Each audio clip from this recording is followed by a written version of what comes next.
kalian nonton ini dulu, kan Pak Cik ini mau syuting. Ke Jakarta kita lagi nanti. Ke kamar adik jangan. Ya. Kalau kalian pegang kan nggak bisa syuting. Kalau nyanyi gitu bisa syuting. Kakak mau masuk. Inilah Mama masuk TV.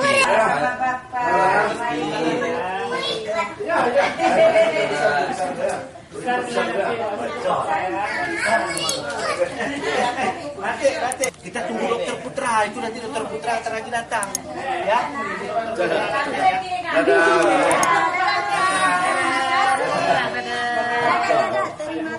Saya untuk melihat ini, Bang.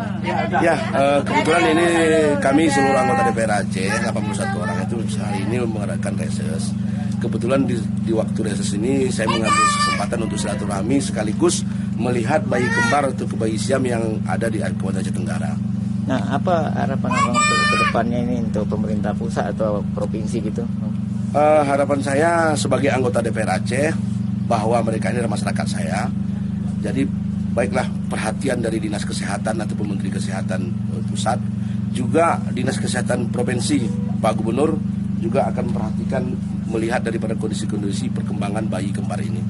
Dan juga Kabupaten Tenggara kabarnya juga sudah menganggarkan akan memberikan bantuan sebanyak 6 juta per bulan, dan juga insya Allah mudah-mudahan nanti kita dorong juga, kita beri masukan kepada Bupati agar orang tua daripada bayi kembar ini bisa diangkat menjadi tenaga honorer di rumah sakit yang akan diperbantukan untuk melihat ataupun mengasuh daripada bayi kembar ini.